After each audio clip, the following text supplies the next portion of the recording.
war with the most dangerous enemy that has ever faced mankind in his long climb from the swamp to the stars.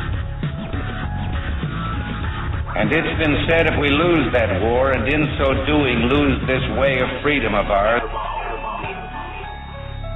history will record with the greatest astonishment that those who had the most to lose did the least to prevent its happening. We, the people, tell the government what to do. It doesn't tell us. Our Constitution is a document in which we, the people, tell the government what it is allowed to do. The man is not free unless government is limited. An informed patriotism is what we want. But still watch closely. And don't be afraid to see what you see.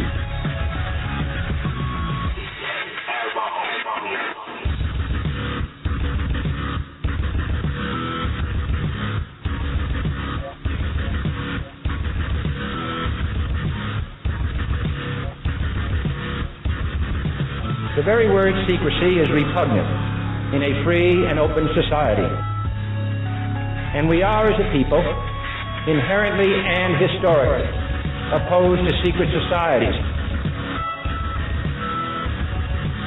Even today, there is little value in ensuring the survival of our nation if our traditions do not survive with it.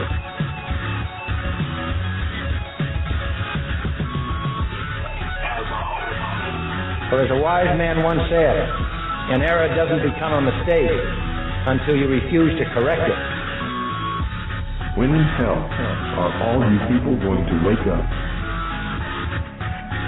Moretti, Underground, the Liberty Report. Well, hey everybody. Hello, America. Welcome to the Monday, October 6th, 2014 edition of Moretti Underground, the Liberty Report. Broadcasting live from the studios of PRN Radio Network, the exclusive home of the Watchmen of America program. Hey, Watchmen. I'm Joanne Moretti, and my great co-host, Scott Ferrarello, is here with me, too, and we appreciate you tuning in. Our call-in number is 714-888-7404, and our chat rooms, both at Blog Talk Radio and right here at PRN, are open for you. Our wonderful colleagues, Lynn, Famous Anna, and AstroTurf are in the chats, putting the links to all our sources and articles up there for you, as well as other pertinent documents and conversation. And that's a nice courtesy, so if, you have them for your own records, you'll have all our links. So thank you, ladies. They and many of our other correspondents are there, too, so please say hi to each other when you get over there. They're all amazing researchers. Some even have their own newspapers and web blogs. Today we have a lot of news and updates to get to, but before we begin, I have to do our disclaimer. We do this every week. That just lets the FCC and the feds and the NSA and anyone else who might be interested know that whatever we say on this show is solely my responsibility and not that of our gracious sponsors, the Watchmen of America or PRN Radio. The disclaimer goes like this. The comments made by hosts and or guest hosts or phone callers of the PRN Radio Network do not necessarily reflect the viewpoints, ideology, beliefs, or anything else of members of the Watchmen of America program or the Patriot Resistance website, either in past, present, or future broadcasts. All right, well, now that that's out of the way, I'm going to open up my great co-host's microphone here and introduce you to Scott Ferrarello. Scott's had it with all the Ebola hype and contradictions. Today we're going to do a small segment because there's, some things that have to be mentioned, but we're not going to hop on it. We have a lot of other news to deal with today, too. So, hi, Scott. Hey, how you doing? How was that pronunciation of your name? Pretty good. I'm impressed. I've been practicing all week. Good. I wasn't screwing it up tonight. Ladies and gentlemen, this is Scott Ferrarello, and he's our amazing co-host, and we're very happy to have you. Thank you very, very much. So, anything you want to bring up before we jump right into the news, or? No, you go ahead. You got the ball going there. All right. Well, you get the ball rolling. All right. Cool. Before I want to start today's show because We have 3 airmen that are lost at sea. They were over in Okinawa, and they were swept out by a typhoon. Pilot online says, officials at Robins Air Force Base in central Georgia say an airman from the base is dead and 2 others are still missing in Okinawa, Japan, after high waves from a powerful typhoon swept the 3 U.S. servicemen out to sea. Officials at the Georgia base said in a statement today that the airmen were on temporary duty at Kadena Air Base in Japan and were visiting the coast when the waves carried them into the ocean. The Air Force said the search for the 2 missing airmen had been interrupted by rough seas. Robins officials did not identify the airmen or release their hometowns, saying that relatives were still being notified. And Okinawa is home to about half of the roughly 50,000 American troops that are stationed in Japan. So, just say a little prayer for the 2 that are missing and their families, and the dead kid and all that. They're from Georgia Air Base. Hey, 2 nights from now, Wednesday, there's going to be a total lunar eclipse, and that is coinciding with a blood moon. We've talked about the blood moons on this show a few times and the correlation to events, things like that. This is the second of the blood moons. But ABC says, not Halloween just yet, but that doesn't mean the moon can't get a little freaky. The second blood moon of the year will light up the sky early Wednesday morning in North America, where it will be mostly visible from the Pacific coast, according to NASA. The Earth will position itself between the sun and the moon, creating a full lunar eclipse with a majestic red hue. The phenomenon can be seen with the naked eye, and it will be visible to sky gazers in North America early Wednesday morning, with people on the Pacific coast getting the most breathtaking view. The eclipse is the second in a rare series known as the Tetrad, in which the moon is completely covered by the Earth's umbral shadow for 4 eclipses in a row, as opposed to only partial eclipses that fall in other outer penumbra. So the next total lunar eclipse will be on April 4th, 2015, according to NASA. And it's supposed to be an amazing, amazing sight. I don't know if any of you have seen the lineup, but the way that the moon is going, but it's going to be absolutely beautiful. And on October 8th, interested sky watchers should attempt to see the eclipse of the moon and the rising of the sun simultaneously. You'll be able to see both side by side, too. And the little used name for this effect is called Selenelion, Selenion, Selenelion. Anyhow, it's a phenomenon that celestial geometry says cannot happen. So it can't happen, but it's about to. And, Ulsterman, everybody knows Ulsterman if they listen to this show. He's a writer, author. As a matter of fact, we have a story by him coming up.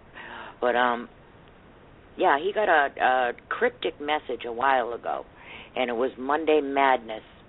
And we decided that Monday, which originally started out as Moon Day, and madness, of course, is lunacy, and Luna is moon, so moon would be what the cryptic message was, and that will be Wednesday. So, I don't know, just a little something to think about.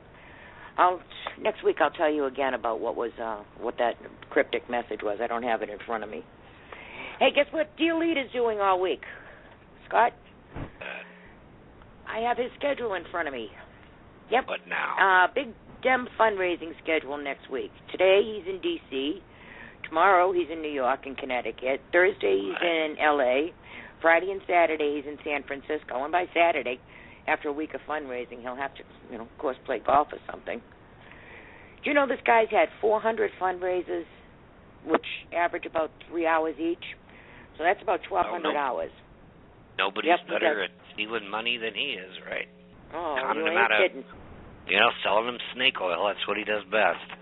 Yeah, well, right now he's running around the country with a tin cup. I think that's what all the politicians do. From the minute they get elected into office, they get on the phone and start putting the squeeze on big donors and, shaking a tin cup around the country looking for funds. And their staff does whatever they're supposed to be doing. But these people, that's all they are, as high-priced panhandlers. Bakers, Yeah, 200 rounds of golf, and that's about 4 hours each, so that's 800 hours. Do you know he's only attended 42% of his national security briefings? That's only 700 hours. 1,200 at fundraisers and 800 at golf and 700 at national security briefings. So, no wonder he's always surprised. Golfing, fundraising, partying, and skipping his briefings. He was one of the laziest senators there was. He would come in and vote present or whatever. He wouldn't even vote up or down half the time. He'd just vote present. Sometimes he wouldn't even show up for the vote anyway. And the one time when he voted yes 4 times was pro infanticide, which is after the baby's born, you just kill it. Oh, God. That's when he voted yes 4 times before he was Oh, my God. Wonderful human being. Mm-hmm. Well, the Muslims think he's pretty wonderful. Do you know that he sent a personal attaché to that Oklahoma mosque to wish them well on this Muslim holiday? That's the mosque that the Oklahoma beheader attended. Right Scoop put this article out. It says, Obama sends letter to Oklahoma mosque praising them. And that's, the beheading, that's the mosque that beheading guy went to. It says, I'd be willing to bet that Obama hasn't sent any letters to the family of the beheading victim. But, of course, he'd send a letter to the beheader's mosque in Oklahoma praising them. Well, whatever. Today, an official from Washington, D.C. flew into Oklahoma to present a special thank you to the Muslim congregation. He read a message from Obama extending warm greetings from the American people during this Muslim holiday. He writes, your service is a powerful example of the powerful roots of the Abrahamic faith and how our communities can come together with shared peace, with dignity, and a sense of justice. Signed, President Barack Obama. He sent. Can you believe that? I mean, talk about a smack in the mouth. I mean, if somebody gets killed, usually you send condolences to their families. He sends condolences to the murderer. Yeah, well, that sounds to me like a congratulations, nice job, and hooking up a jihadi here. Big thumbs up. I don't know. I don't like good work. Yeah, well, cranking out the murderers. You're doing a good job. Mm-hmm. Keep it up. Yeah, that's what it sounds like. An attaboy. Yep. Ulsterman put out that ISIS is threatening to behead a former Army Ranger, too. What are we going to do about this? They just killed that guy Henning, who was allegedly a cab driver. This is, the 4th beheading that they have shown, that they have sent videos on? And it's the same guy, that left-handed British guy that's lopping off people's heads. And now we got a former Army Ranger? This has got to stop. When he said that we had that failed rescue mission, of course they knew, everybody better scatter now because they obviously know where they were being held. So that gave away the intel. So we don't even know where this guy is. He's being held. It says, following the beheading of the British aid worker, Alan Henning, ISIS terrorists announced they intend to behead American war veteran Peter Kasig, K-A-S-S-I-G, as retaliation for the bombings against ISIS forces in Syria. At the end of the footage, American war veteran Peter Kasig is shown and threatened with the same fate. Kasig's 26 years old and a former Army Ranger. He's a veteran of the Iraq War. Following the war, he was part of a humanitarian group assisting refugees in Lebanon, Turkey, and Syria. It's believed he was kidnapped by Islamic terrorists in Syria in October of 2013. So he's already been there in captivity for a year. Now, I'm terrified. They're going to do it. I mean, every time they say they're going to behead somebody, they do it. Well, they do that 15, 20 times a day. They just don't usually film it. And these don't even look real because, they don't care who they shock. The whole thing is to shock people. You're telling me they're going to edit out all the gruesome parts? Why? Why would they do that? True. They got a ISIS film studio out there somewhere and a sound stage, and they don't want to offend Americans, so they cut out all the gory parts? I mean, I don't know. that's fishy anyway. But you have to assume it's true. And even if it is, so what? They do this, this is like a tradition to them. It's like carving a turkey every other week. I mean, that's what they do. Yeah, well, I mean, aid workers and journalists and now former Army Rangers, you could be right. This could be all BS and propaganda and shot in front of a blue screen or green screen or whatever they call it. At a sound studio in Kansas, for all we know. But it gets America behind another unconstitutional war not sanctioned by Congress. This is true. Yeah, you're right. Panetta was all over the TV Sunday. Right. Did you catch him? Because he says we're looking at a 30-year war. Oh yeah, he's sticking up for Hillary. He's a Clintonian anyhow. But they are trying to put so much distance between themselves and Obama. Panetta went off. He was saying Obama made this mistake and that mistake, and we should have left troops in there, and everybody told him, and he didn't want to, and we didn't get the status of forces agreement, but he never even tried. They just said, oh, no, he didn't want it, so forget it. The way he's doing it now with a mission creep, and he's not effective. ISIS is telling us he's not effective. They are on the outskirts of Baghdad right now, within striking distance of Baghdad. Plus, they are dropping bombs. They planted their flag right near the Kurdish border with Turkey, too. As a matter of fact, one of the ordinances that they had shot into this city where the Kurds are actually landed in Turkey. Turkey's jerking us, too. Turkey's playing us like a fine fiddle. I want to Ben Affleck, did you see him fighting with... Yeah, did you see him fighting with Bill Maher? I can't stand either one of them. He's already ruined Batman and every other movie he's ever been in. Yeah, well... So I can't possibly despise him anymore, so... Yeah, that's But yes, true. I read the article. Yeah, well, he was going off on Bill Maher, saying, everybody's racist and it's not the Muslims, and, that's not true. It is the Muslims. But and why is that again? Alsterman found out that Miramax, the company that Ben Affleck works for, he made the Batman movies and all the other ones, they're owned by Qatar. So you can't take anything that he says. Yeah. You can't take anything that he says because he's just sticking up for his boss. Of course he's going to stick up for the Muslims. His boss. They're giving him millions and millions of dollars. Yep. Another actor willing to sell his soul for 30 pieces of silver. Absolutely he is. And,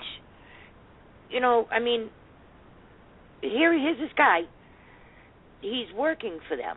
These actors, they all think that they got something good to say or something, that they're so very important. They go through life pretending to be other people. Their whole life is a lie. Everything is an act. Every character they play, it's not themselves. They're playing a person that is not themselves. So I don't think that we should take celebrities' opinions as seriously as they do. We have a phone caller, and I recognize this number. So I'm going to open up this microphone and say area code 480. Welcome. Hey there. How are you? Hey, this is our Mideast correspondent, Color Me Red. Hey, Red. Oh, I'm not sleeping much these days, Joanne. No? No, I've been up every night and watching what's going on in Kobani, or Cobain, as some people say. And then I get up at the crack of dawn and start watching it again. Actually, I go back to sleep when I wake up again. And, now, that's that Kurdish town, right? Kobani, that's the Kurdish town, right? That's that's the one right on the border with Turkey. Syria and Turkey, right. Yeah. And that ISIS has pretty much taken over the town. There's still some holdouts. I can't believe it, but the YPG, the Kurdish army, are still doing an incredible job. They've got grandmothers with guns as well as their daughters and granddaughters. There have been a lot of women killed. A lot of women have been beheaded. I saw one Kurdish woman turned herself into a suicide bomber and walked right into the ISIS mix and just blew herself up. And that's not their style, incidentally. It's not their thing. It's not something that they would normally do. But it was do or die. It was do or die. She was going to get kidnapped anyhow. And if she did, they would brutalize her, rape her, and then eventually behead her. So what are you going to do? And meanwhile, she had an opportunity to kill a few of them, which she did. And there's been she took out about 20 of them. Casualties. Well, they've lost over 150 already that I know of. Yeah, well, that little chick took out 20 that I heard of. Oh yeah, she did a good job. Unfortunately, she got herself and her babies don't have no mother. But the way that our president is handling this is absolutely despicable. He's not doing anything of value. He is doing the bare minimum to have everybody think that he's doing something. He's doing nothing that's effective, and he constantly tells these Islamist extremists what we're not going to do. You don't sit there and tell your enemy. You know, if you're in a fight, you're going to say, okay, I'm going to punch you with my left, but I'm definitely not going to hit you with my right. Exactly. So, you know, the guy's going to target your left hand. He knows you're not going to use your right one. Exactly. You do not tell the enemy anything. You tell them everything. You know, he even released, you know, beforehand, before the coalition even formed and went over there, he even revealed that, you know, this coalition was being formed and when it would be there. I mean, come on. Yeah. You know, it's like, who and how many? Why don't you just... and then the Kurds are the only ones who are actually fighting against ISIS. The others would be more than happy to lay down their weapons or hand them over. But the Kurds are the only ones. And they're not getting any help. No, they have very old weapons. They don't have weapons that can keep up with what ISIS has, and you know, and they're running out of weapons. They're running out of ballistics and so on. They're having a real problem, but they're still holding in there. I don't know how, and we won't give them anything. We would rather go ahead and arm, you know, a newly formed terrorist group. That's what ISIS was, and we had armed those guys before, and look what they've got. Not only armed them, Red, but I saw a whole convoy of brand new Toyota pickup trucks. Yeah, that was all a bomb. Every one of them had an ISIS flag dangling off of it. Yeah, and they were given to them by the Americans. They didn't need this group here with the ISIS flags. They didn't even steal these trucks. No, they were given to them. The Ansar al-Sharia has the same thing. These ones were supposed to be moderate. Who? Ansar al-Sharia? No. The ones that got the Toyotas. They were allegedly moderate. No, but Ansar al-Sharia are not moderate, and yet they have the white Toyota trucks, too. Yeah. And we gave them to them, legitimately handed them over to them. We didn't, you know, they didn't confiscate them from people that we had given them to. We handed those to them directly because they were allegedly moderates. Every one of those Toyotas now has an ISIS flag hanging off it. A moderate, I'm sorry, I don't need to talk over you, but I get furious. There is no such thing as a moderate terrorist, period. There is no such thing. Yeah, well, the officials in Kobani... Pardon? I said the officials in Kobani are saying the entire city is about to fall to the militants. Yes, it is. They're down to a handful. I mean, a few thousand people. I don't know how many of their military are still trying to hang together, but they've surrounded the city, and they've been surrounding Turkey's not letting them in. Turkey's not letting them into Turkey. So they are trapped No, that's not true. They did let some in this afternoon, actually. They let about another 2,000. I didn't see that. Yeah, they go back and forth, but they're sitting there with all their tanks, right on the border and doing nothing. You know, they didn't do anything offensive. They're being, as they say, defensive. Well, I don't think they're doing either. It's just that they're making a show. It's just like Obama. They're playing the same game. We'll make the show, and nobody will complain. I mean, it's like people don't realize Turkey now has the first consulate, the first ISIS consulate for the Islamic State. It opened in Ankara. There's a second one, or Ankara, I should say. The second one is opening in Istanbul shortly. Mm-hmm. A consulate? Yeah, Turkey is jerking us. Turkey is not our ally. They're our frenemy. They are. And anybody that thinks otherwise really needs to have their heads examined.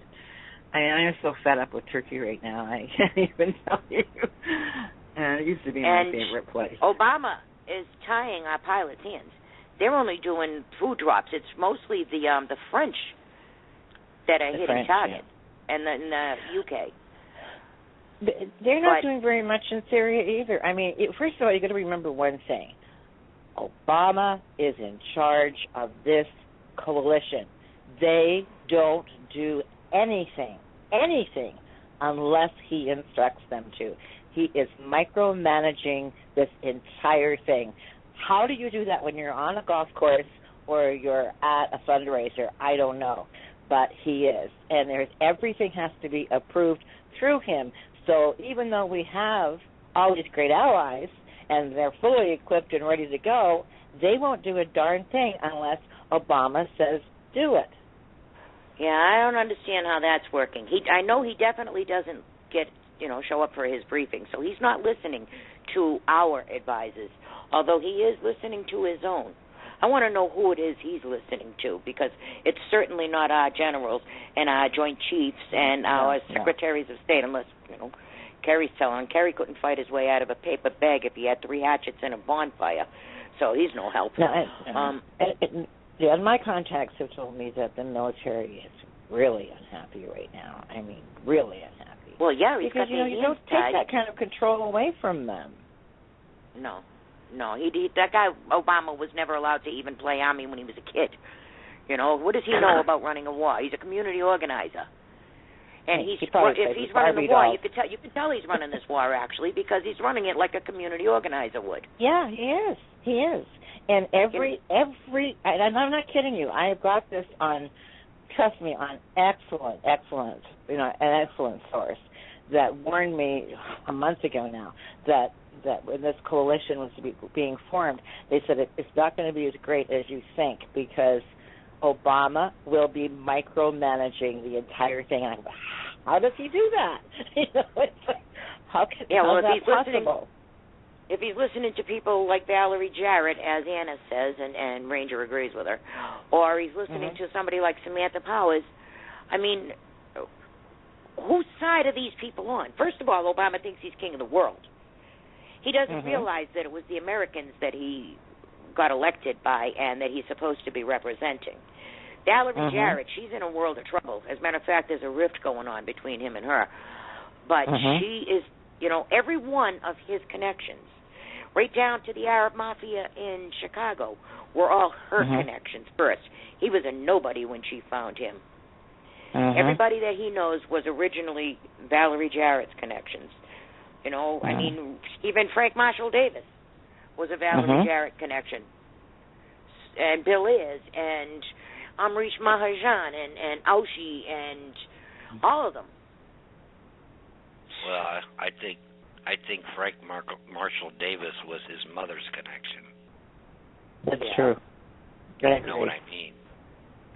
Yeah, well, Valerie Jarrett's very, very tight with them. Is she his handler, or, who's she working for? She's the one that was having all those secret meetings up in Qatar. Yeah. We talked about that a year ago, about these secret meetings. And people said, no, you're crazy. And then when it came out, they were like, well, what business does she have? What exactly is her title that she's holding international meetings in Qatar? And then Hillary was up there, and now John Kerry is always up there. And if you look at Qatar, isn't that where those 5 Taliban were released to? With the heroes welcome? Al-Baghdadi, the same thing. And then those people, when Israel was fighting with Hamas, the leaders of Hamas were up there in Qatar at some major Qatar, hotel, right. and remember that? Yep. How could I forget? And then Turkey is making all these deals with Qatar. Mm-hmm. You know, the Arabs have not watching their back. They're playing both sides of the fence. I don't know what Qatar is up to because they obviously they do finance terrorism. There's no question about it. They've been one of the biggest funders actually of ISIS. It doesn't really need their money any longer because they have enough of their own. But you've got. I get so frustrated, Joanne. I can't even tell you. You know, it's like, I want to scream. I want to scream because I think we've got these stupid people that do not understand tribal situations in the Middle East. I don't think they understand the Middle East, period. I don't know, Red. I think they understand it fully. I think that people who think that Obama is some bumbling fool are very mistaken. He's not a bumbling fool at all. He is a cunning, conniving scoundrel who knows exactly what he's doing. And even if he's just playing the game, his handlers know what they're doing. He never strays from the agenda. He doesn't care what people think of him. He just goes about, even with this election coming up, they're acting just as smug now as they were in 2012. Mm-hmm. They are acting like they got it in the bag, and they don't have a care in the world. You know, this well, is he's raising enough money to try to buy, as many states as he can. So, he's going to move into the red states and try to turn them blue, but that's not going to happen necessarily. But, yeah. But he will pour a lot of money into states like Texas and Arizona and so on. Yeah. Well, back to the Middle East. Joe Biden came out the other day and told the truth, and everybody's playing it off like it's a gaffe. Listen to this. Actually, this came from Mother Jones, by the way. If a gaffe is the act of accidentally telling the truth, then Joe Biden pulled off the mother of all gaffes on Thursday. Speaking at the John F. Kennedy School of Government, Mr. Biden said allies, including Turkey, Qatar, and the United Arab Emirates, had extended unconditional financial and logistical support to Sunni fighters trying to oust the Syrian government of President Bashar al-Assad. President Erdogan told me, he said, according to the Turkish newspaper Hürriyet, "You were right. We let too many people through. Now we are trying to seal the border." Our allies poured hundreds of millions of dollars and tens of thousands of tons of weapons into anyone who would fight against al-Assad, he said, including jihadists planning to join the Nusra Front and al-Qaeda. Our Middle East allies went nuclear over this remark, by the way, and by my count, Biden has now apologized for it at least 3 times, maybe more. Yes. But that was the absolute truth. That was the truth. They're playing it off like it was a gaffe, but it's not. I think Biden is trying to tell us something. Biden's in deep weeds. You know what? To be honest with you, I don't think, because we are presumably allies with these guys who are, to me, all criminals to start with. But anyway, what do you choose over there? The Middle East is such a mess. Anyway, you can't do that he shouldn't have spoken up. That's all I can say. Should he have apologized? No, I don't think he should have, because he did tell the truth. Once it was out, it was out, but he had to. I'm thinking that wasn't a gaffe at all. I think it was very intentional. I think he knew exactly what he was saying, and he's trying to warn us. I'm thinking that, Biden is shut out of most of everything anyhow. Right. They treat him like he's the old drunk uncle, which he is. But don't most people realize this anyway? I mean, I assume that people know all this. Maybe I'm wrong, but I tend to think that they do, and it's like, so that to me was no news that he was, that he came forth with, because I knew it all along. So but I guess there are a lot of people that don't know. I don't know. Well, very frustrating. It's and like I said, I don't get much sleep. Like if I get 5 or 6 hours, I'm really lucky these days. Well, there's some good news out in the Middle East today. Italy? There was a huge explosion in Iran. Took out a nuclear power plant. Yeah, I heard that. Yeah, they had a mushroom cloud that could be seen 9 miles away.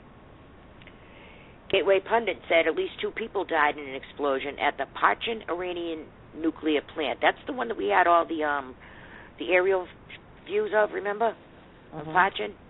And we were trying to figure out if bunker busters would work.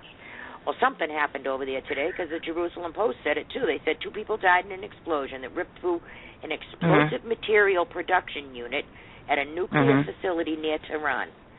And the Iranian press put it out, too. It said the incident occurred at the Pachin military compound, not far from the Iranian capital, according to the Iranian Students News Agency. The BBC said that pro-opposition website was also reporting the explosion at the site. So it says the glare from the blast could be seen from a great distance. ISNA quoted Iran's Defense Industries Organization saying that, unfortunately, due to the incident, 2 workers of this production unit lost their lives. But, who do you think did that? Probably Mossad. Think so? I'm thinking that, too. Yeah. That's what they gotta sabotage things, slow Iran down, You blame them? I don't. Yeah, well there's also been a lot of, I don't know if you've seen it or not, but there's been a lot of discussion about ISIS plots to seize Iran's nuclear secrets. Mhm. Did you see that? Yeah, I don't think ISIS is smart enough to get into Iran right now, but the Mossad is, the CIA is, the what's that, MI6, the Brits, they are, and Putin, of course. Putin could get in there. Well, Putin could have been, KGB, Putin could have been behind it. That wouldn't surprise me. Or it could have been like I said, but the threat, that to even think that ISIS could get their hands on anything nuclear is very frightening. Yeah, it is. Yeah, they it don't is. have to steal anything. They're getting everything handed to them anyway. They can get a lot. They can get it out of Pakistan. Pakistan, actually, one way or another, they can get the information. It's true. Scott, but that's a good point. Hold on a second, Matt. Scott, that is a very good point because we're handing them everything else. Why wouldn't? And especially like Red said, Pakistan. India wouldn't, but Pakistan, they're ready to fall too. Mhm. Right. You're right. They're in Iraq, so I'm sure he's got all kinds of stuff hidden underground. True. Plus, when you have that much money, like they've been getting from robbing all these banks, you can buy anything on the black market. Yeah. Banks, they're getting all kinds of oil revenue. North Korea, I'm sure they wouldn't, be in the market to sell them anything, would they? I'm being sarcastic, of course. Well, North Korea and Iran have been working hand in hand. Why wouldn't they be working with? Why wouldn't North Korea share that with anybody who wants to? As a matter of fact, North Korea, Kim Jong-un, he's in danger of losing control of North Korea now. Yeah, I've been reading that. There's no real proof of it yet, but I think they just stuck him in a dungeon somewhere so that the generals could go over to South Korea and make a peace deal, and then as soon as they're done with that, he'll pop up again. Yeah, well, I was seeing some intel that said that the oldest sister, Kim Jong-un's oldest sister, was running the show now. So I don't know what they did with him. I don't know. Probably maybe they sent him to a fat farm or something. put him in a room with an Xbox. And he's happy. Maybe Dennis Rodman gave him something. He's happy. Yeah, he's young. He wants to spend more time with his wife, right? They always say that. Yeah. All right, Red, you want to wrap up a little summary? Yeah, I mean, at this point, just keep your eye on Cobain, but I think or Kobani, but I think at this point it's going, it'll go down, and unfortunately, we haven't done anything, and it's embarrassing. It really is. It's just, there was almost a joke. I mean, there are jokes going around now on Twitter, like we had a strike. What did we hit? Like 2 tricycles and a motorcycle. Mean, those are what our strikes amount to, which are quite pathetic. We're not taking out bodies or people. And of course Obama's statement is that he just wants to interfere with their ability to carry on. Well, he wants to take out their infrastructure. Right. Well, you can see how he's interfered. He's done absolutely nothing. They're moving over each of these towns and taking them over. And how is he interfering? He's not. But, follow my timeline. It's all in there. I do a lot of retweeting from people who are actually on location in that area. Mm-hmm. Most of them are actually on the Turkish side, but there are a few that are actually on the Syrian side. You got a lot of good connections over there. I've been following your timeline, my friend. Yeah, they're good. So I really try to, I have to be very careful as I'm going through and make sure that they're accurate, because there's a lot of misinformation out there, a lot of disinformation. Chris, with ISIS, you have to be extremely careful. I read their timelines, incidentally, which are mostly in Arabic, but I read them. And it's all propaganda. I mean, the propaganda that's coming out from them is just not to be believed.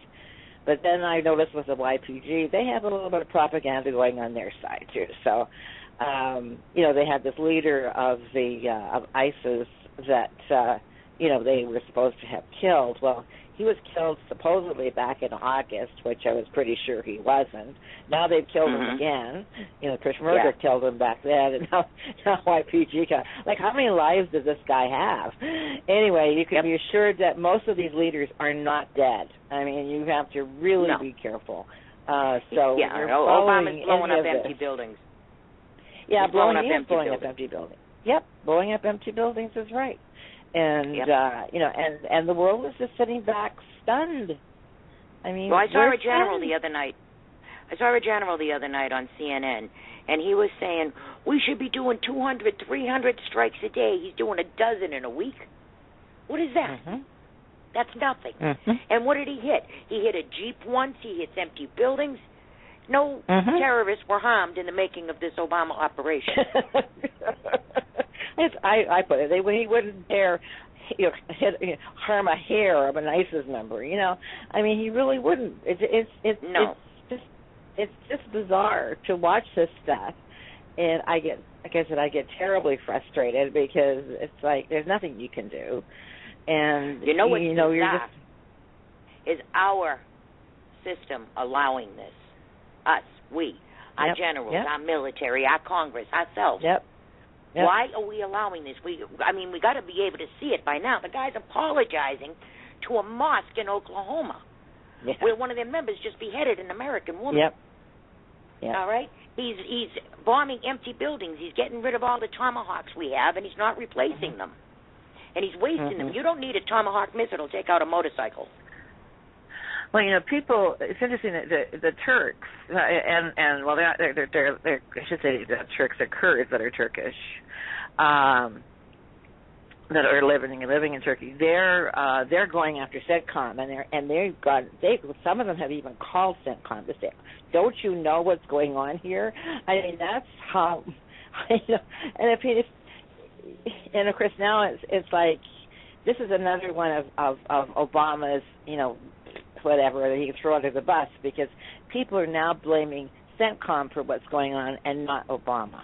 They're saying CENTCOM calls all the shots. Well, no, they don't. Yeah. They get there. I mean, come on. He's he's our commander in chief. The Joint Chiefs should have him Baker acted pretty soon. I mean, lost confidence. The guy's got a 32% approval rating, and they're going to let him run a war. He couldn't run a popsicle stand. You got it. Really, this guy couldn't lead a parade, and we got him leading a war. No, I blame the adults that are supposed to be in charge of this show. I mean, there's the same thing with this Ebola. It's just bad.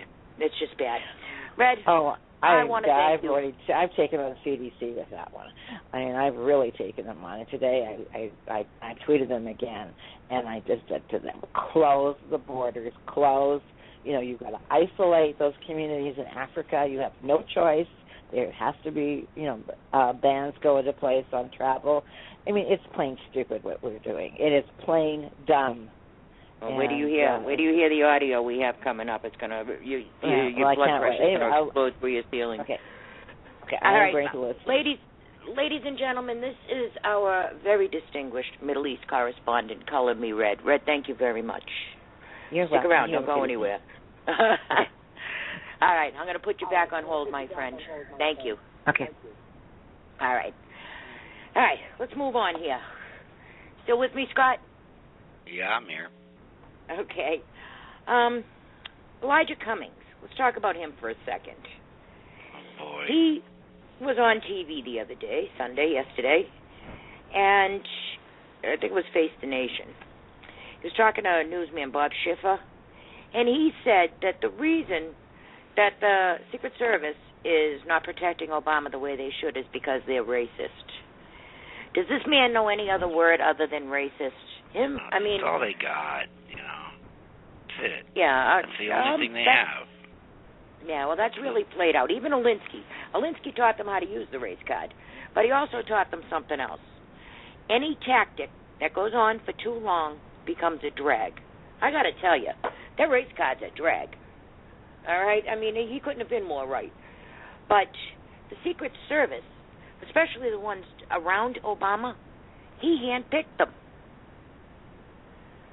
Those are Obama's personal choices that he has around him. And you noticed, and Valerie Jarrett.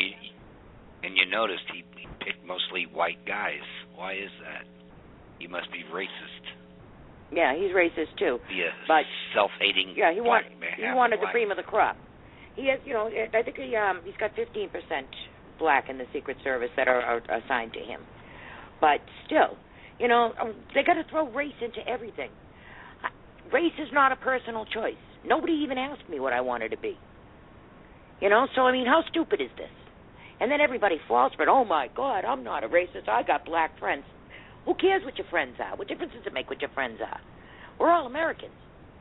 And I'm real tired of that race baiting. Like this Ebola again. They said we can't close off Africa because that's where the slaves came from 200 years ago. And, something about it's our responsibility and it's racist to close. No, it isn't. What do they think? That white people in this country chose where Ebola was going to strike? Of course not. And if any white Liberians don't try to get on a plane and come here, don't let them. Or Asian ones, or viruses don't just affect white people, So that statement is just asinine. That affects everybody.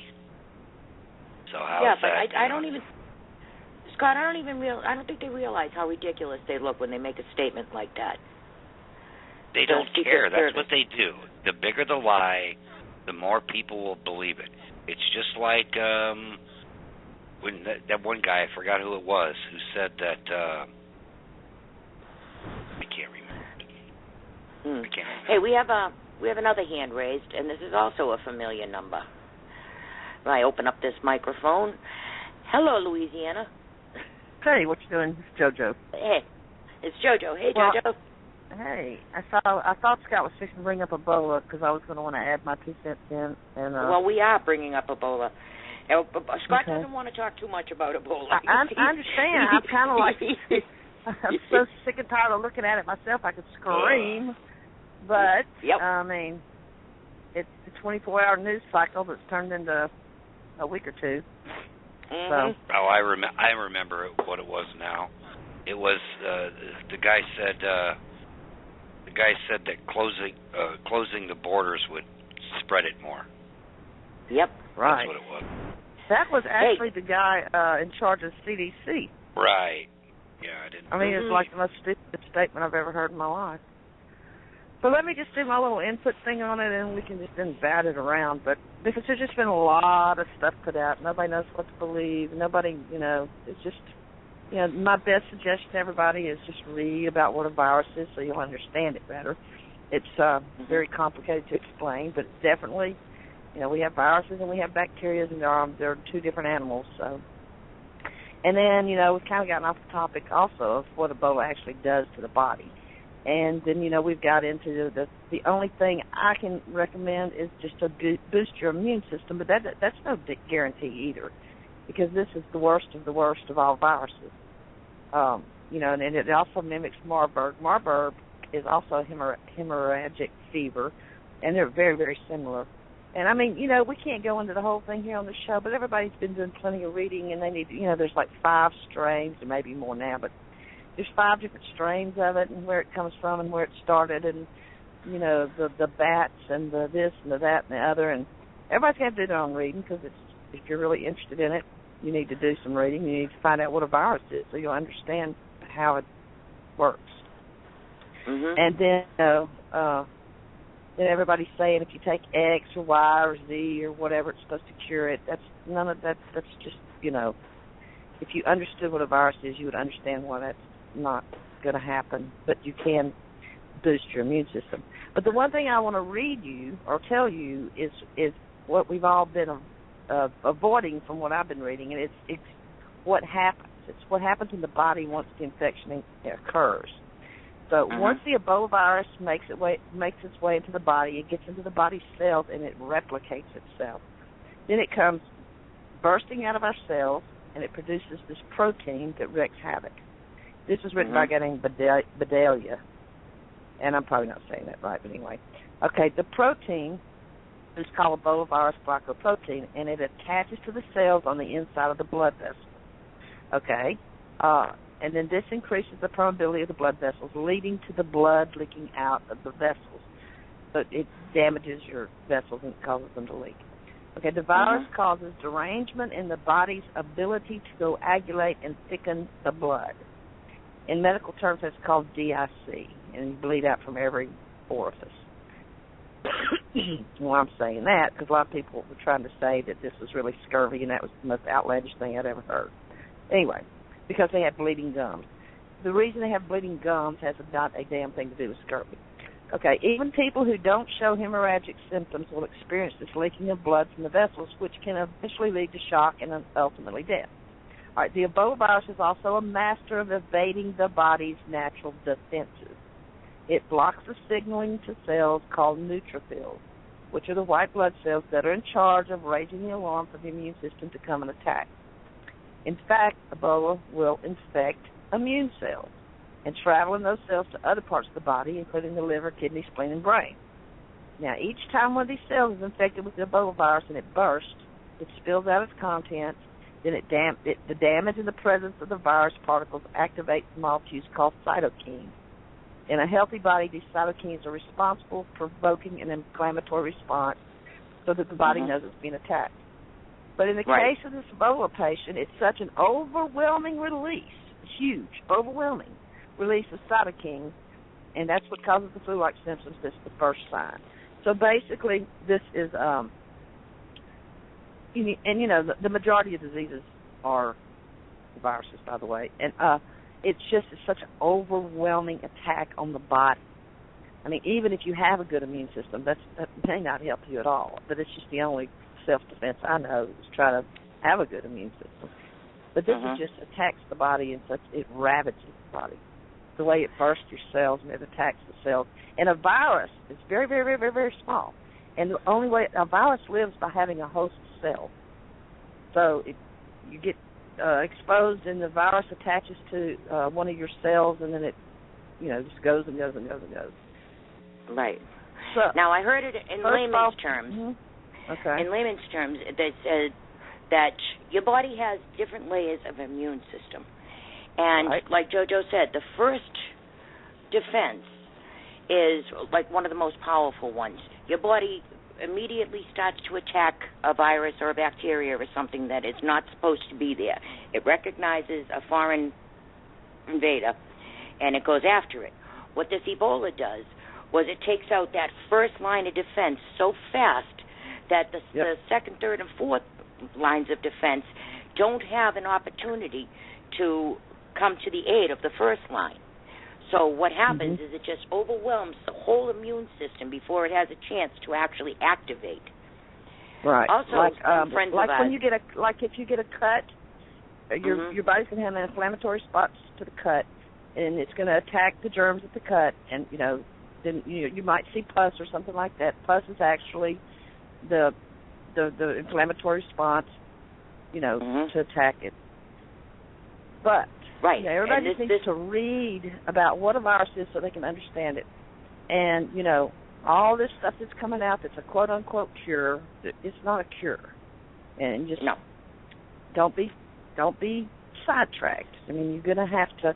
And it's just like, you don't run before you walk. So if you really, really, really want to understand this, you need to read and understand what a virus is before you can read and understand anything else. Also, some colleagues of ours have a hypothesis. They are studying this, but they've been trying to tell us, about the whole thing. Some people understand, some people don't. But what they did say was stay away from pineapple, papaya, and banana, and stay way away from any supplement containing bromelain. Proteases are very similar and seem to feed and facilitate replication of filoviruses like Ebola. So whatever's in these foods, the papayas and the bromelain, they will feed this and help it replicate faster. So you better to stay away from those. Bananas, papaya, I think kiwi or something. But anything containing bromelains and proteases. Yeah. So I wanted to get that out too. They were very all kinds of things, probiotics, blah, blah, blah, blah, blah, blah. But it's a lot of reading and a lot of research. If you're interested, do your own research. My best and tip if you can't do the research, know at least general precautions. Keep bleach Clorox wipes around. The sandy wipes might as well be useless. Might as well just be Kleenex. You got to use that bleach. hand sanitizer stuff, that antibacterial, this and that and the other, and it's alcohol based. Alcohol's not going to kill it. That'll kill a bacteria. It won't kill a virus. Well, maybe not. That the basic thing people don't understand is plain old soap and water is one of your best defenses. If I was actually thinking I was in contact with something, take your little bleachy wipe things with you when you go to the grocery store or wherever and whatever, and cover your mouth when you cough, wash your hands, do all the things you do for a common cold. You can't just totally freak out just yet. I think if this is the real deal, we should have some more cases in the next 10 days or less. But I just think the whole Dallas thing was mishandled, and it's just basic common sense they overlooked. And another thing, and I posted this a couple of days ago, if you understood what a level 4 biohazard lab is and how sustained it is and how it's such a major deal. If you work in a lab and you're studying Ebola and you have a vial of Ebola that you're studying, you're wearing suits with air hoses. You go through 2 or 3 doors. You have a level 3 for some diseases, but the level 4 is the highest level, and they take so many precautions that make your head spin. But they're not taking these patients to level 4 labs. They're taking them to places. To level 4 nothing. They're taking them to places like Nebraska Medical Center. The closest, the closest level 4 lab to Nebraska is Kansas. There's 2 of them in Texas. I have one at Fort Riley. Ridiculous. Well, we're talking about a lab, but then we're talking about a hospital. There's supposedly, and I don't know where they are, it's only 4 places where they have a level 4 isolation containment room in a hospital. So what all these hospitals are using is the thing I've explained before, like a negative pressure room. Like if you were to come into my ER and you had symptoms of TB, I put you in the isolation negative pressure room. It's got special air and all this stuff, and you have a door you walk in, and it's just like a little ante-room where you gown up and all this other junk. Then you go in another door. It's negative pressure, pulls your air out, puts another air in, blah, blah, blah, blah, blah. It's not into the main air of the rest of the hospital. But, if I have somebody come in that I think is contagious or TB or whatever, I would put them in that room. I would put, I'm just going to use TB because that's what it's used for the most. If you present to me in the ER and I'm a triage nurse and you have symptoms of TB, I'm going to stick a TB mask on you and I'm going to take you straight to that room. That's the way that works. Let's talk about the incubation period, because the stepdaughter of Thomas Duncan told the Daily Mail today that she was told on Friday that she was given the all clear to return to work as a nursing assistant. Mm-hmm. Her name is Jala, and she was with Thomas Eric Duncan when he was taken to Dallas Hospital. She made him tea, she helped him move, and was in the ambulance with him. She told the Mail Online, they said I can go back to work, but I don't know what I'll do. I won't go back yet. Then it goes on, it says it can take 21 days for a patient to begin to come down with the dreaded disease from the time they first come in contact with a sufferer. Well, this guy's only been in the hospital for a week. So this has been a week that she's been in quarantine, a week to the day. Her kids were told not to even return to school until the 17th. Today's only the 6th. So she said that the CDC called her. It says here, the stepdaughter of Texas Ebola victim Thomas Duncan, who called 911 and rode in the ambulance with the man she calls Daddy, has been told she can return to work. She's been in quarantine and since Thomas Duncan's diagnosis last Monday, so it's exactly a week. And she said that the CDC called her. Said the CDC came yesterday. They said I can go back to work, but I don't know what I'll do. So well, the doctor said that no one's like at risk. Well, what I read in the article, it sounds like the girl's got more common sense than the CDC because she's thinking about, I think I'm going to wait my 21 days. Yeah. She was, and then, the whole thing was mismanaged. I mean, it took them 5 days to get a permit to clean up the apartment. We got a neighbor or somebody with a power washer washing the vomit away. I mean, that's why I'm telling you, if you read about what a level 4 containment lab, biohazard, whatever you want to call it is, it'll just blow your mind. And if you just really want to kind of get a little better understanding, there's a book out. You can get it on Kindle for like $3. It's called The Hot Zone. It's written by Richard Preston. And it's a good read. It's easy to read. It's easy to understand. It'll give you a whole lot better understanding of it, too. And it also talks about the different strains. And it's just like the flu virus. The flu virus has different strains, too. So that's why I can't sit here and tell you all about a virus. You just have to go read it. Yeah. It's just different viruses. I mean, the common cold is a virus. There's no cure for the common cold. Mm-hmm. Yeah, so, it's just a virus. Polio's a virus. Yeah. Smallpox is a virus. Chickenpox is a virus. Blah, blah, blah, blah, blah. Go on and on forever. But I want to just have to wait. I want to tell everybody else what Dialita said. Oh, yeah, okay. Yeah, Obama, right? He's supposed to be president of the United States. Well, Pat Dollard caught an audio that you guys have to absolutely hear. I'm going to have to play it for you. It's only just a split-second audio. But let me give you a lead in here. Obama says, my larger role than taking care of the American people is my obligation to make sure Africans are safe. This is the exact quote. But let's keep in mind that as we speak, there are children on the streets dying of this disease, thousands of them. And so obviously my first job is to make sure that we take care of the American people. But we have a larger role in that. We also have an obligation to make sure that those African children and their families are safe. He's not king of the world. Check this out. Oh, man. It wouldn't do it. It wouldn't play it. But I read it to you anyhow. They pulled it. Okay. Good. Just as I was just going to play it, they pulled it. Oh, no, that's fine. I'd rather hear you just quote it than have to listen to his voice. So. Yeah, his voice gives me the creeps anyway. Yeah. Now, like JoJo said, the CDC chief said that a travel ban could make the Ebola crisis worse. I don't understand how he says that. And he also said that Americans have a right of return and others have a right to come to this country. Oh, they do. Where did this right for non-Americans come from? As last I heard, our Constitution, the very first words say, we the people of the United States. It doesn't say we the people of the world, we the people of Africa, we the people of the planet, we the people of the Vatican. It says we the people of the United States. When our politicians take an oath, they take an oath to the United States. Okay, when you're a citizen of the United States. He's a citizen of the world, remember? Yeah, he's a citizen of the world. He didn't even want to wear a flag pin in 08. You know, and for that? Did it force him to wear a flag pin in 08? Yep. Yeah, and he didn't want to wear it because he didn't want to upset anybody. Who's he going to upset? Americans? You know, he's running as the President of the United States, as an American. Tells everybody he's an American. He's done everything anti-American since he set foot in the Senate. He is definitely anti. He hates us.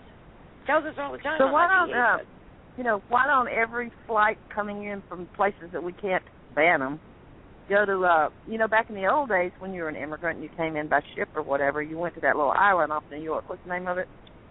Ellis.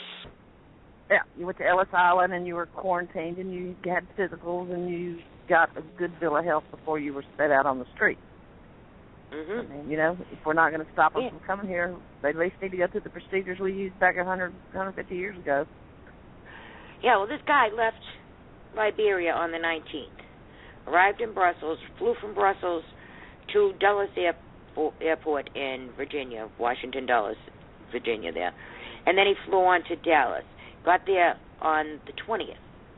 On the 24th, Obama signed a refugee order, an executive order, extending non-deportation for refugees from West Africa for another 24 months. So, this is just really neatly packaged, too. And especially all the mistakes they made, like JoJo said, the cleaning up the vomit with a pressure washer. The stuff's not water-soluble. It's a virus. And then, the photograph that WAAF took, the woman would... And then leaving the ambulance service for 48 hours.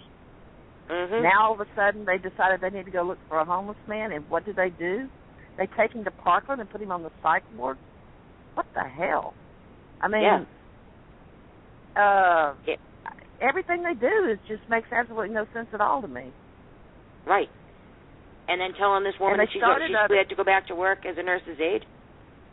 Yeah, and then they started this guy on some kind of experimental drug today. I don't know what it is. I don't have it in front of me to read it, but look, it's probably a little late, I would think.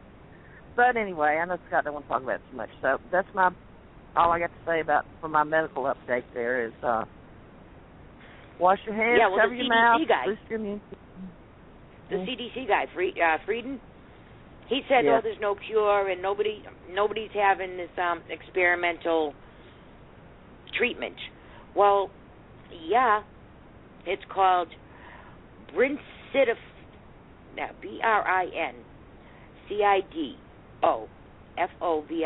so Brincidofovir, and it's a new experimental drug.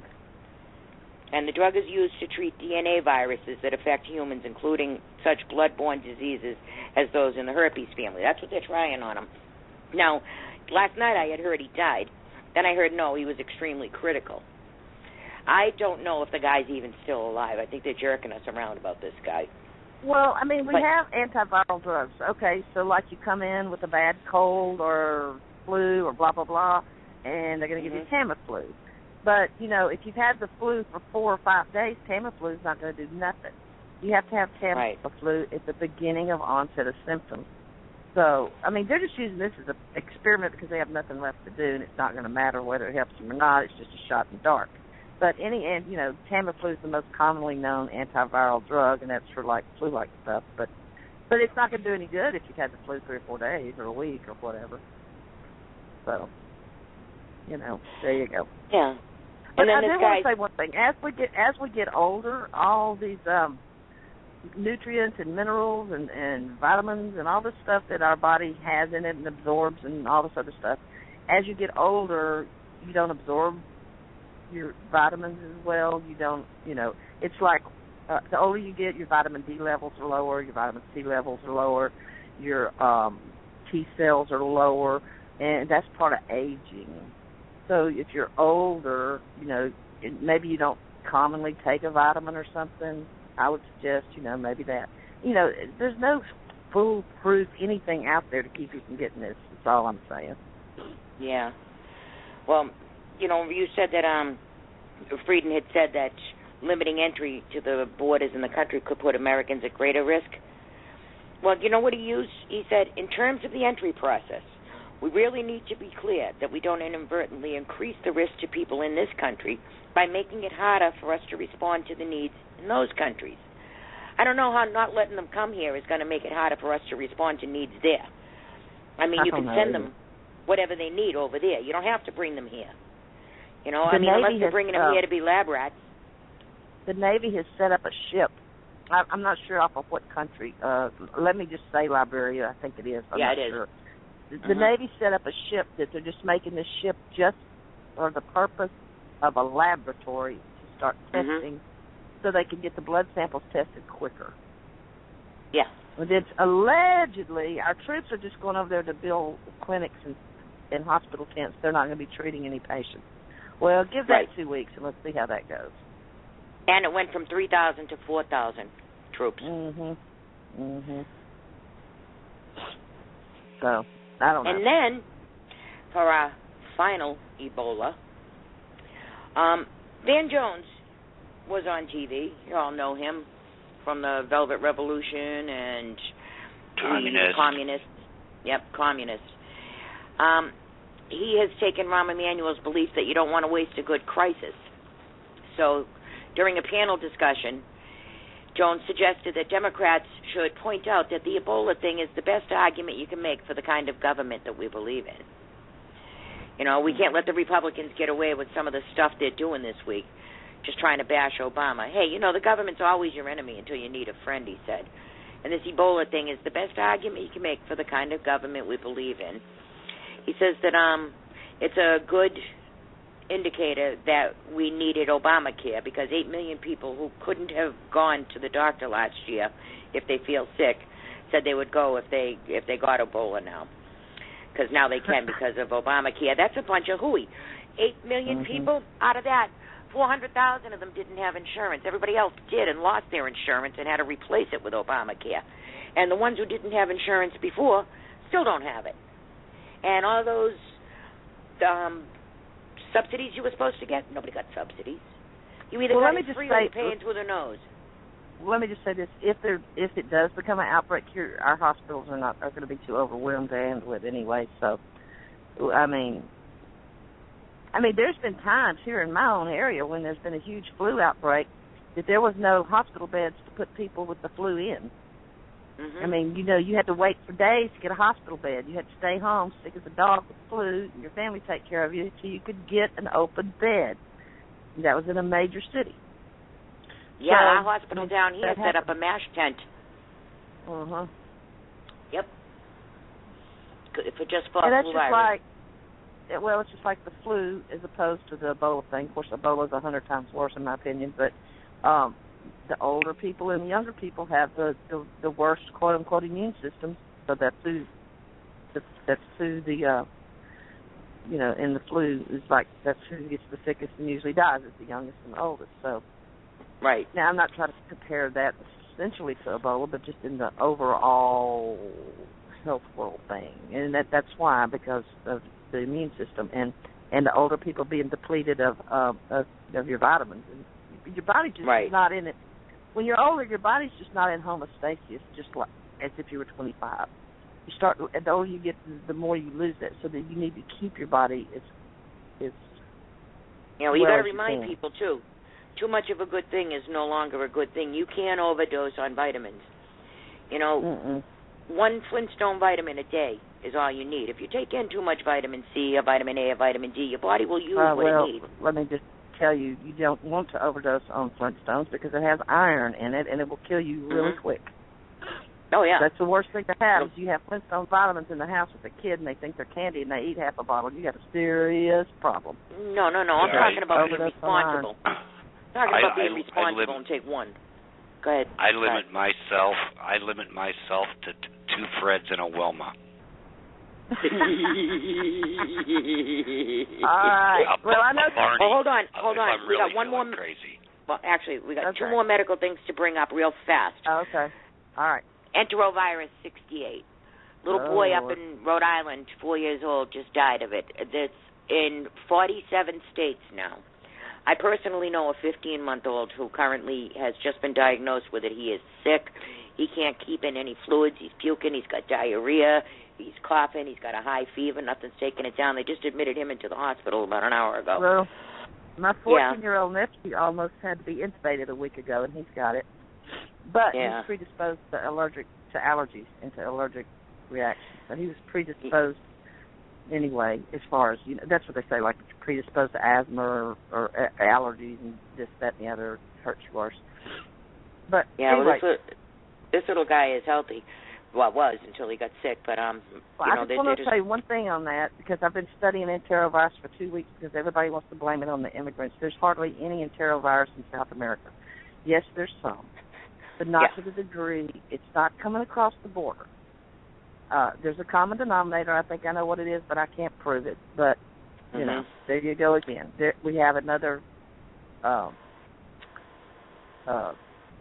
can't think of the word. I want to use the word plague, but that's not what I'm trying to say. Well, it's a pandemic. And our last one is pharmaceutical giant GlaxoSmithKline accidentally released 45 liters of concentrated live poliovirus into the environment. Global research says this happened in Belgium. As reported to the ECDC by Belgium authorities on September 2nd, following a human error, 45 liters of concentrated live poliovirus solution were released into the environment by the pharmaceutical company GlaxoSmithKline in Rixensat City, Belgium. The liquid was conducted directly to a water treatment plant and released after treatment in the river Lausanne, affluent river of Dial, actually, which is in the affluent section of Stet River. That's Belgium's High Council of Public Health conducted a risk assessment that concluded the risk of infection for the population exposed to the contaminated water is extremely low due to the high level of dilution and the high vaccination coverage. 95% of the people in Belgium are covered with the polio vaccine. So they said that this is an accidental release in the environment of large amounts. 45 liters is a lot. Live I just polio don't know. virus. I mean, you got to have all these kind of places should have, and I'm sure they do, extreme safety precautions. And is their staff just fumbling idiots, or that's just another one of those common sense things that makes absolutely no sense. As a matter of fact, in nursing, when what we call waste a drug, if you have too much of something, you got to throw it away. We used to pour it down the sink.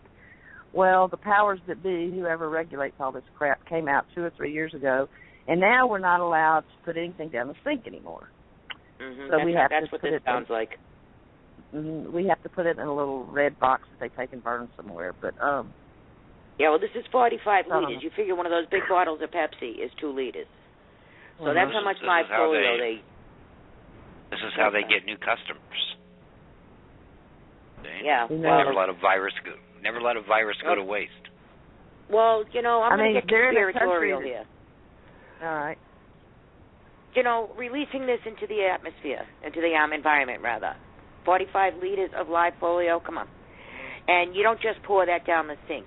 There are layers of security in laboratories, especially GlaxoSmithKline. They should know better. You don't just pour stuff down the sink, especially live virus. Okay, so that tells me it's intentional. All these accidents and this screw-uppery with this Ebola in here, with the letting the guy out, and the ambulance, and the exposing family, and the airplane rides, and then saying we're not closing our borders, we're not going to suspend travel from there. Then they're bringing all these people in. And now you got this enterovirus going around. Are we watching the beginning of a depopulation agenda? That's what it looks like. That's what it looks like to me, too. There's just way too many accidents to be an accident now. Well, H1N1 in Mexico in 2010, we were on the verge of closing the borders. And now I've read somewhere that Obama changed that law, whatever that was. I don't have it in front of me. Changed something where that was no longer in effect. The Bush quarantine law. Yeah, something like that. Yeah. So we have our own quarantine law that came out, but we have our own executive order, July 31st. All contagious respiratory diseases can be quarantined. Which means they can do it from the airport now, since the TSA is getting new powers to do that. Well, yeah, but, that's what led me, because when that came out July 31st, we were all scratching our head and going, what the hell? Ebola is not a quote-unquote respiratory disease. And we're all like, what the hell is he coming out with this for? And then a month later, Enterovirus 68 pops up, and I went, oh, now that is a contagious respiratory disease. And another thing, they ordered all those hazmat suits. And they told the hazmat teams that they were going to be deployed in October. How do they know this up front? Yeah, it's too neatly packaged and too many accidents to be an accident for my taste. I can't prove it, but I'll tell you what, it's starting to look more and more. Even that guy, that scientist that just got the award for humanity, said that they wanted to get rid of 90% of the population, and Ebola would have been a good way to do it. And he got a standing ovation over it, and that was a year ago. Oh, that was at the University of Texas in Austin, a speaker. I remember seeing that. Mm-hmm. And they gave him an award. Well, and I guess all these people think that they'll be the 10%, but you know what? I don't think Ebola virus is going to know what percent of the population you're going to be in. They're not going to know if I should attack you or you. Are you an elite? Do I not attack you? But you're not an elite, so I'm going to attack you. I don't think a virus can differentiate that. Well, what if this isn't, they say this is a different strain. What if this is a manipulated strain? And I don't think they know what strain it is, because there's already documented 5 strains. Is there a possibility there's a 6th or 7th strain? Or are we back to maybe this isn't Ebola and it's Marburg? Or, Or what if they all have vaccines that are 100% foolproof against everything, and only the elite get those special vaccines? I guess that'd be a good conspiracy theory. Yeah. It would. But, hey, we don't know what they got. And the CDC has a patent on Ebola. Now, if you discover something, you get a copyright on it. If you create something, you get a patent. I think the patent is different strains. I think it has to be logged in as a virulent. Maybe. I'm not sure. All right. It's a patent, like if you patent a coffee pot or something. I mean, I'm thinking it. I don't know. I haven't looked into that much, but. Yeah. All right. We're going to have to take our break. I took up so much Ebola time, Scott. I'm sorry. I won't talk about it anymore. Yeah, I know. We weren't going to talk about Ebola for very long. We didn't want any part of it. Hey, just right. go. Hey, break time, Joan. Yeah, go to the lizard lady. The lizard lady. That'll get you laughing. Oh, yeah, the lizard shape changes. Yeah. All right. Yeah. Ladies and gentlemen, this is JoJo, who's now our medical correspondent, because she's a candidate for office now. No, I'm not a candidate. Big shot. I have the office. Nobody's running against me, so I automatically won. And I don't get sworn in until December, but therefore I have to be bipartisan now, so it's not in my best interest to talk about politics, because I have to be totally fair, bipartisan, and, I can't voice any political opinions, I guess is the best way of saying it. I have to keep those to myself. Yeah. All right. But anyhow, she's still our correspondent, so she's not going anywhere. JoJo, thank you. All right. And on that note, ladies and gentlemen, we're going to have to take our break. We're running way behind. Go get yourself a glass of water or coffee or tea or something, and we'll be right back. And we are back. You're listening to Moretti Underground, the Liberty Report, right here at PRN Radio Network. I'm Joanne Moretti, and my great co-host, Scott Ferrarello, is with me. And we're happy you stuck around. Thank you. All of our correspondents are here, too. All right. We were talking about Ebola. We're all done with that now. Everybody probably has a good grasp on it. I want to bring up, we always bring up our friend Ulsterman, D.W. Ulsterman, over at Facebook. He's a writer, author. He has books. His Irish Cowboy is phenomenal. His Bennington P.I. and all of his books, Tumultus, Dominatus, every one of them. If you haven't read his books, please look at Amazon, look at D.W. Ulsterman, and find his books. He's amazing. He also has some Washington insiders. Today he posted an article called D.C. Whispers, and I think the subtitle is Batshit Crazy. It's about the Obama-Jarrett tirade that had staff running for cover. Like I said, this is from Ulsterman. Being President of the United States is a job of enormous responsibility and pressure. Just ask Valerie Jarrett. The latest D.C. Whispers report indicates the stress of being de facto President of the United States is finally starting to wear down the normally ruthless and stoic source of power and manipulation for all things Obama. No fewer than 3 different sources with similar stories now circulating the halls and offices of the Capitol building. There was a recent altercation between the President and Valerie Jarrett that actually lasted several days and ended up with Jarrett shredding the President from behind closed doors for what I'm told was about 10 minutes of uninterrupted rage. Staff was scrambling to stay out of the way of both of them. I'm told Jarrett's mood turned bad shortly after a meeting/confrontation/communication she had with someone associated with the IMF. This was a week or so ago, according to one source, but another said it was actually in early August. The White House senior advisor wanted a face-to-face with IMF Director Christine Lagarde, but Lagarde has been ignoring the request, and it's well known around here that Valerie Jarrett is not used to having people blow her off. When Jarrett finally had someone associated with the IMF cornered, she was told Director Lagarde was too busy, but that they would be in touch.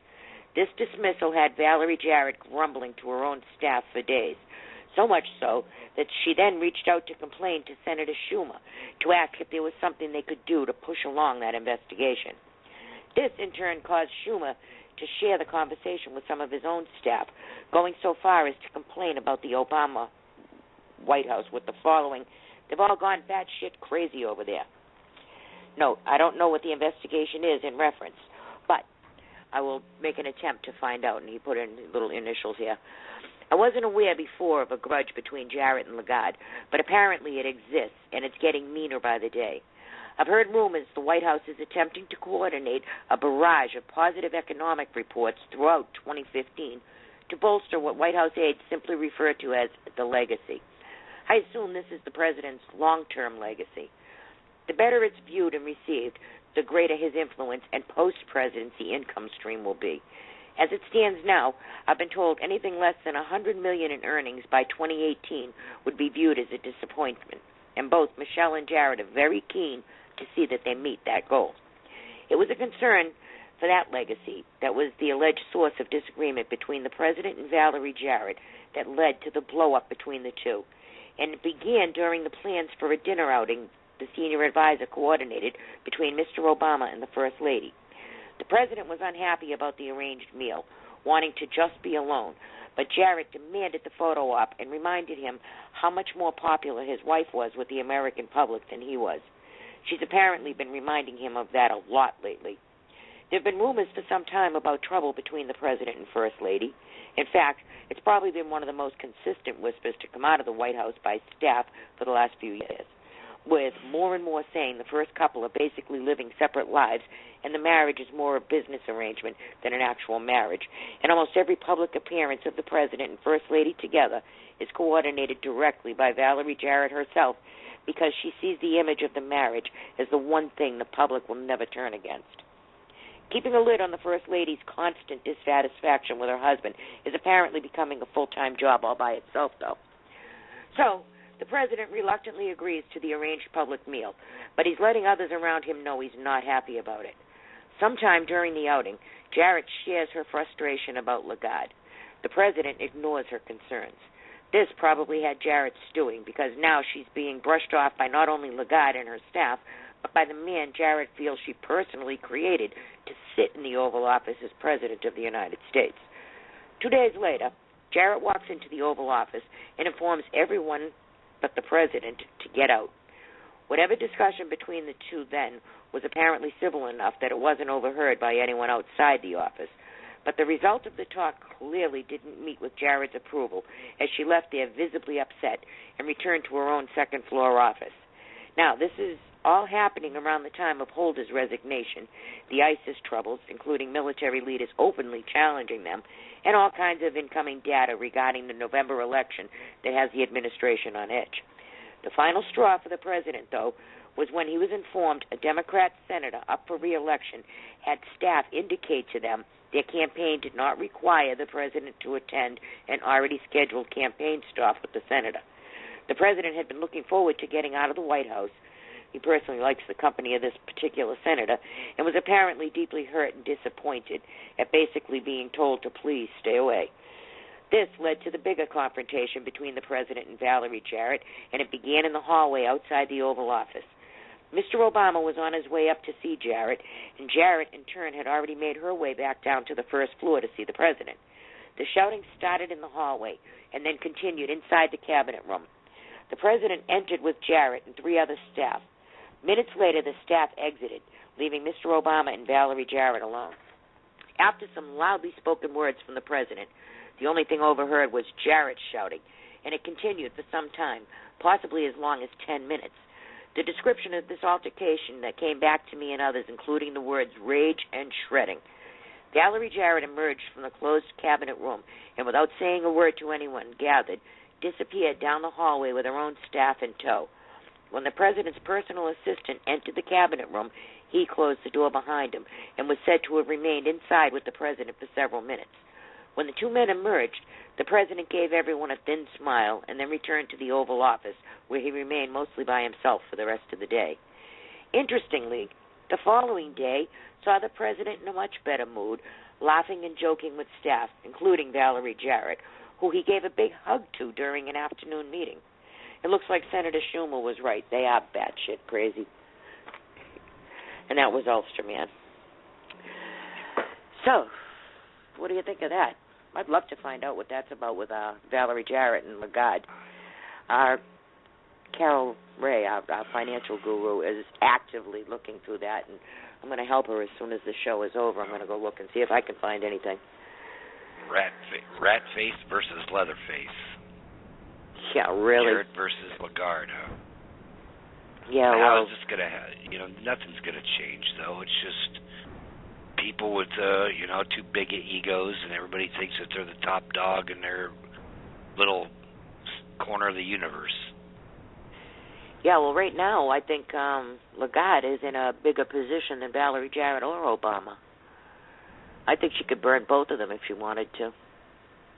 She had no problem getting rid of the last guy, Dominic Strauss-Kahn. Remember that? Yeah. Yeah, they set him up. I mean, he was a creep, but not any creepier than the rest of them there. Yeah, that's true. But he was trying to get an audit of Fort Knox. Yeah. Or to find out how much gold's in there. And 10 days after he said that, he was caught chasing a maid at his hotel. Yep. Yeah, I remember that. And then they cleared him of any wrongdoing and said that the chick set him up and found her pimp and everything, but by then it was too late. Lagarde was already in that office. They replaced him in nothing flat, remember? That was a setup from the beginning. But I remember her standing in back of George Bush when he was president. I didn't know who she was. She's just some woman with white hair and a overly tan. I used to think, who is that? And all of a sudden, now that she's the head of the IMF, it's like, oh, yeah, see, they're all just one big happy family. It's like a revolving door policy. You're one of their friends. You're going to be, Secretary of State or, something. I don't know. They all know each other. Yeah, and Lagarde, she looks an awful lot like Charlie Crist, doesn't she? That's what I thought, yeah. They spend way too much time at a tanning salon or out on the beach. Yeah, she's kind of crunchy herself there, I noticed. Yeah. Hey, I got one more Biden gaffe over here. He declared China part of North America. CNS News said Vice President Joe Biden declared China a North American country in a speech at Boston's John F. Kennedy Forum at the Harvard Kennedy School on Thursday. Biden claimed that North America, meaning Mexico, China, and Canada, will contribute 2/3 of the world's energy growth over the next 2 decades. On energy, North America is literally, not figuratively, the epicenter of energy in the world today. There are more rigs, gas and oil rigs in the United States pumping today than every other nation in the world combined.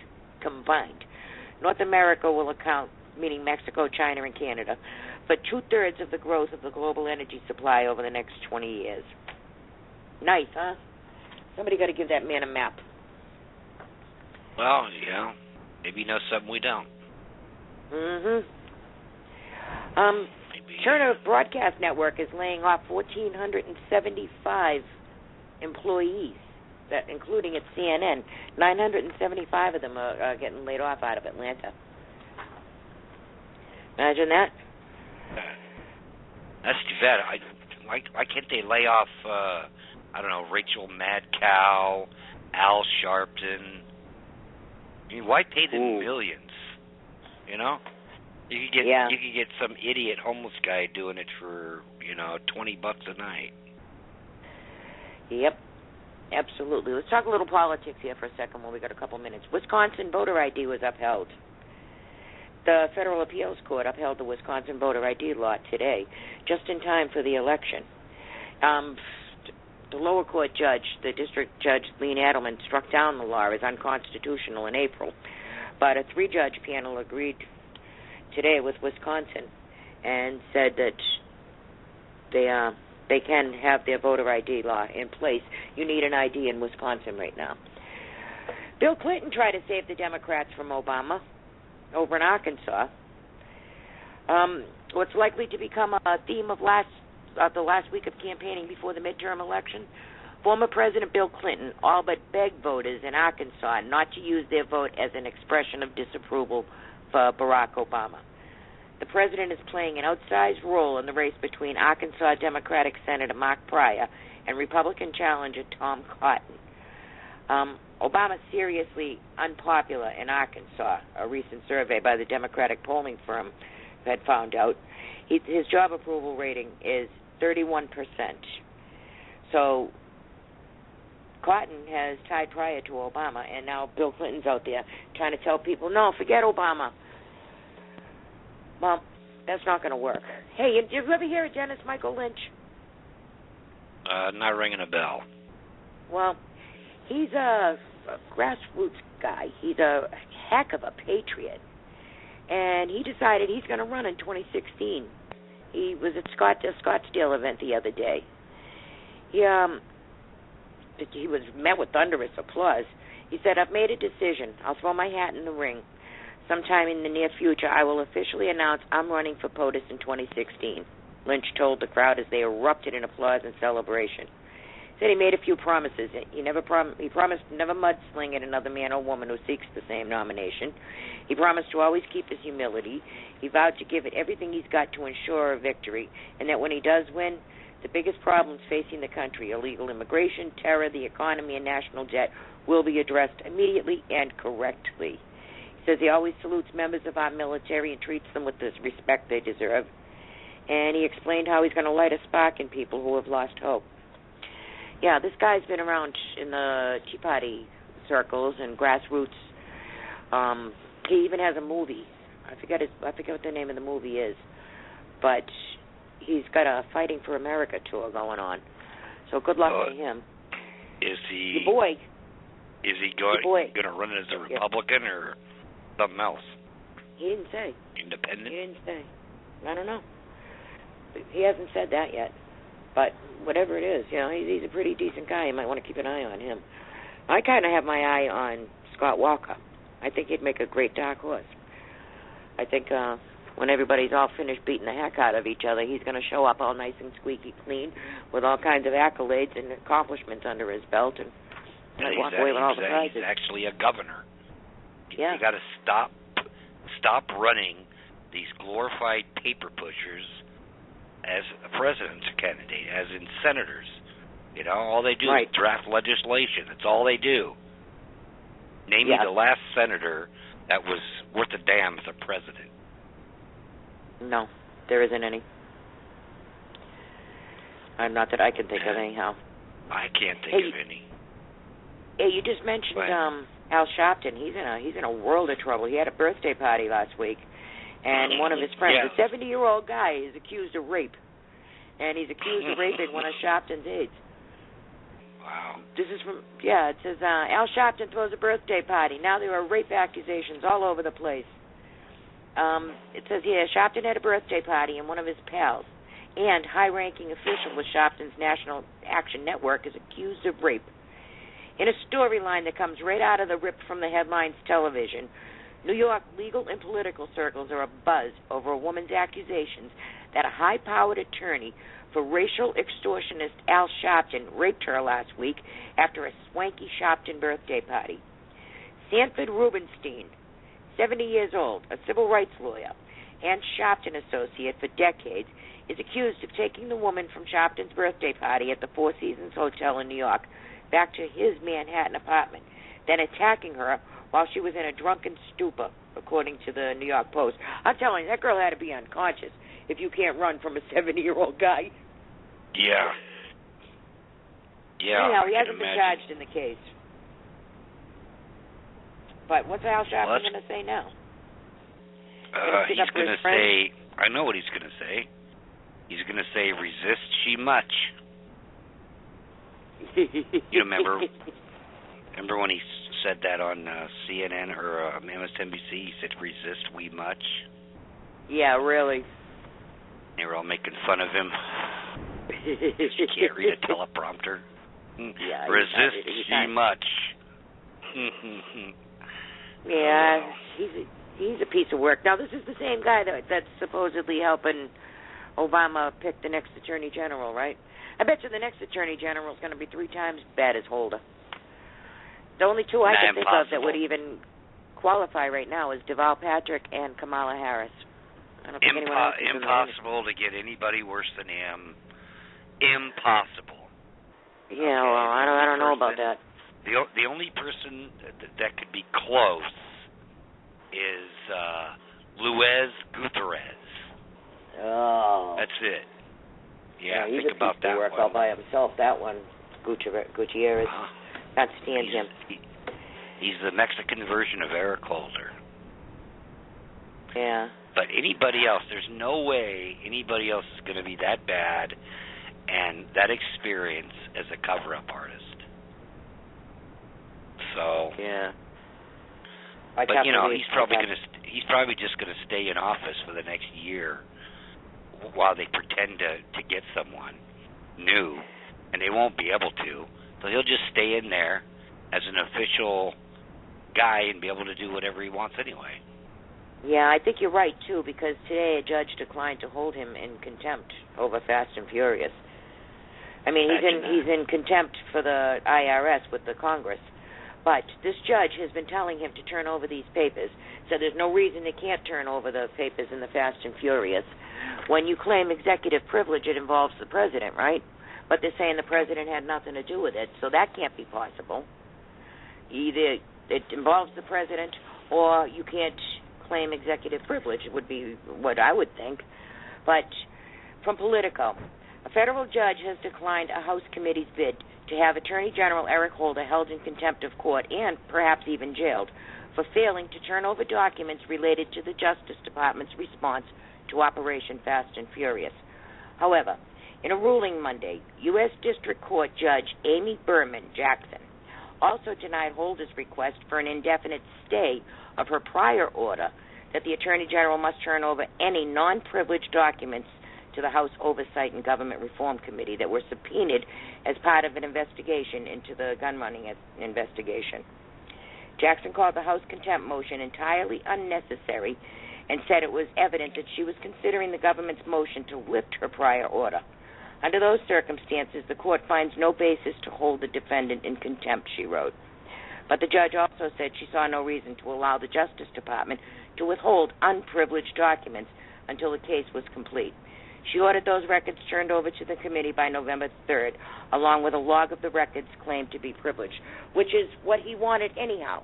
He didn't want to turn them over until the day before the election, which is November 3rd. So Holder got what he wanted. Wait a minute. So they changed the date from October 23rd? Yeah, well, it was supposed to be turned over today, October 6th. And then he asked for another stay, and she said, no, but I'll give you till the 3rd, which is what he had originally asked for anyhow. The day before the election, he'll turn them over. I had an article where it said that those docs were going to be released on the 23rd of October. Well, now he doesn't have to give them up until the 3rd. I thought it was today because I knew they had court today. Said, though the court has the discretion to grant the stay in the interest of judicial economy and efficiency pending the appeal or otherwise, there's no pending appeal here, and the court has already ruled that the defendant has no legal basis to withhold non-deliberative documents. The possibility of an appeal in piecemeal litigation does not satisfy defendant's burden to demonstrative and a clear case of hardship or inequity without a stay, she wrote. So she did give him to November 3rd, but she didn't say he can withhold them indefinitely. I don't know. It's just more crap. Yeah. Immigrants that were kicked off Obamacare are now suing us for discrimination. Daily Caller says that 2 immigration groups have filed legal complaints against the Obama administration for kicking over 100,000 Obamacare customers off their insurance plans without sending notices in their native language. The Illinois Coalition for Immigrant and Refugee Rights and Philadelphia's Southeast Asian Mutual Assistance Association Coalition have both filed complaints with Health and Human Services of civil rights groups. The groups believe that the Obama administration's move to end the health plans of customers who failed to prove their legal immigration or citizenship status violates customers' rights as immigrants. So they couldn't hand over the papers and got thrown off, and now they're saying, no, you shouldn't have thrown us off. We got jails all over the place. The LA Times is saying that the jails are refusing to hold illegals anymore. No one's holding the illegals. So just let everybody out. Yep. Why not just open the door, just let everybody out? Yep. Might as well, right? Yep. The Mexican president says that our anti-immigration laws are racist. You know, he should have a look at his own immigration policies. And he is right about one thing. There is opportunity down there in Mexico, by the way. He says that we're racist, and it's a matter of fact that there's a zero balance now because more people are going back to Mexico than are coming over here, so it's starting to balance out because Mexico's offering greater opportunities for those who don't want to leave their country. Well, like I said, he's right. You know what happens if you're an American who sneaks into Mexico? That's a federal offense over there. Yeah, you can't own property jail, there. That's where you go. You can't even live along the waterfront. But, you know, like I said, you're right. He should have a look at his own immigration policies. That's racist and anti-American, too. And he's right about the more opportunity there. There's no union hassles there. The corporate tax is cheaper. Even General Motors and General Electric and other American companies are going there soon. And by the way, they are almost complete with their new deep water port that's just over the border.